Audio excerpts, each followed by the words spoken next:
Zaman selalu berubah, kebutuhan masyarakat juga berubah, konsumen keinginannya pun menjadi berubah. Dengan update informasi bisnis, maka membuat seorang pelaku UMKM itu mampu membaca arah dan tren bisnis ke depan. Assalamualaikum warahmatullahi wabarakatuh, sahabat muda. Topik kali ini saya akan membahas tentang model pertumbuhan UMKM di Indonesia. Sahabat muda, untuk memperkuat pertumbuhan UMKM kita, saya dengan kawan-kawan telah meneliti di Indonesia mengenai bagaimana agar UMKM itu tumbuh berkembang. Begitu juga pada episode yang lalu saya juga membahas topik kenapa UMKM kita itu gagal dalam berbisnis. Kali ini saya akan membahas model pertumbuhan UMKM itu berdasarkan hasil riset ilmiah dari para peneliti di seluruh dunia. Ada dari Swedia, dari Tunisia, dari Iran, Bangladesh, dari Afghanistan, dari Asia yang lain. Pada saat ini saya akan membahas tentang model pertumbuhan UMKM yang diteliti oleh Habib Kahlani dari Swedia.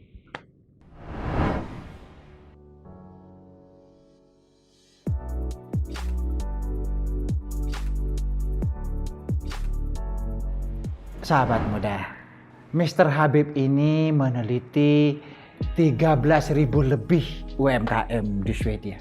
Sebagai unit sampel yang diteliti, ada 13.000 lebih. Apa sih yang menjadi penting agar UMKM itu tumbuh berkembang? Kalau di episode yang lalu saya membahas ada 9 temuan di Indonesia yang penting, yang salah satu saja kita optimalkan bisa berpeluang untuk menjadi tumbuh berkembang. Kali ini menurut Habib Kahlani dari Swedia ada 4 perspektif. Tetapi satu perspektif yang sangat penting agar UMKM itu tumbuh berkembang itu adalah perspektif memanfaatkan sumber daya yang ada. Sahabat muda, sumber daya yang ada yang bisa dimanfaatkan oleh UMKM ini adalah sumber daya manusia. Sumber daya manusia yang baik ini biasanya indikatornya pendidikannya baik, pengalamannya juga bagus. Sumber daya ini mampu membaca peluang bisnis yang orang lain mungkin tidak melihatnya. Kita harus mampu memilih orang-orang yang memiliki pengetahuan yang luas, pendidikan yang baik, paling tidak memiliki pengalaman yang cukup di dalam berbisnis untuk dimanfaatkan bagaimana peluang-peluang bisnis yang mungkin dilakukan. Sahabat muda, seorang sumber daya manusia yang baik itu mampu mengetahui permintaan pasar yang ada. Bahkan dia mampu mengetahui permintaan pasar di masa depan. Sahabat muda, sumber daya manusia ini harus bisa dioptimalkan agar UMKM itu tumbuh berkembang. Dengan sumber daya manusia yang baik inilah sebuah ide bisnis yang bagus bisa dirumuskan. Sebuah perencanaan bisnis yang detail tetapi komprehensif, tetapi ringkas bisa dirumuskan. Sumber daya yang baik ini juga mampu mengorganisir siapa yang harus bertugas apa, bagaimana agar mencapai tujuan organisasi, bagaimana agar mencapai tujuan bisnis. Bahkan sumber daya manusia yang baik ini mampu mengontrol, mengawasi, bahkan mengendalikan permasalahan yang ada. Sahabat muda, salah satu sumber daya yang bisa dimanfaatkan dan dioptimalkan untuk pertumbuhan UMKM itu adalah sumber daya manusia. Carilah sumber daya manusia yang potensial, yang mampu merumuskan ide, mengorganisir, sampai mencapai tujuan. Yang kedua, hasil penelitian teman kita di Swedia ini, selain sumber daya manusia adalah sumber daya finansial, sumber daya keuangan. Sahabat muda, kita pernah tahu bahwa run out of cash, nggak ada duit nggak jalan. Ternyata ada duit pun juga tidak menjamin bisnis kita menjadi tumbuh dengan baik. Perlu pemanfaatan sumber daya keuangan ini, baik yang bersumber dari internal maupun dari eksternal. Sahabat muda, pastikan jangan senang berhutang dalam berbisnis, terutama bagi UMKM.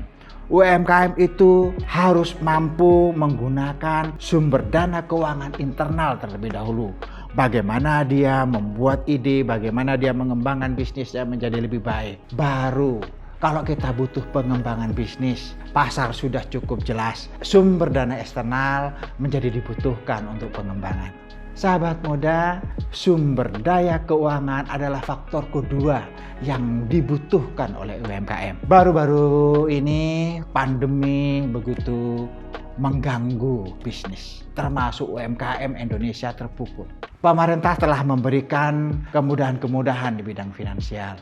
Ini tentu akan membantu UMKM agar dia bisa beroperasional dengan baik dan mampu juga bagaimana UMKM ini tumbuh berkembang. Tentu di episode yang lalu butuh kebagusan entrepreneurship, butuh kebaikan di bidang entrepreneurship, butuh bantuan di bidang pemasaran komoditas UMKM.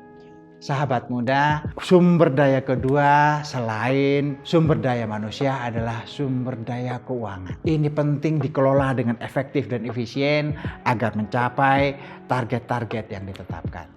Yang ketiga adalah jaringan bisnis. Sahabat muda, manusia yang baik punya lingkungan sosial yang baik. Selain dia punya dana untuk mengembangkan usaha, dia juga memanfaatkan jaringan sosial, jaringan bisnis agar pertumbuhan UMKM menjadi bagus. Coba bisa kita bayangkan, kalau UMKM kita itu punya jaringan pemasok, punya jaringan pemerintah, punya jaringan konsultan bisnis, punya jaringan pemasaran yang baik, maka bisnis menjadi lebih lancar, bisnis menjadi mudah tumbuh berkembang.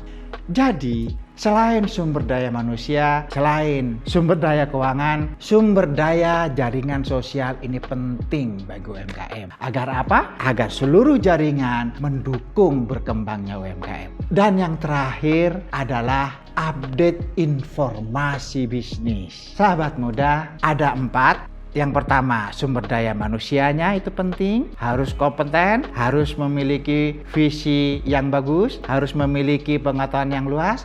Kemudian finansialnya juga harus cukup. Kemudian jaringan sosialnya dia bisa manfaatkan dengan baik. Kemudian yang ketiga adalah update ilmu pengetahuan. Sahabat muda, zaman selalu berubah. Kebutuhan masyarakat juga berubah. Konsumen keinginannya pun menjadi berubah. Dengan update informasi bisnis, maka membuat seorang pelaku UMKM itu mampu membaca arah dan tren bisnis ke depan. Update informasi khususnya di bidang bisnis ini perlu diketahui oleh pebisnis kita. Sahabat muda, kesimpulannya apa?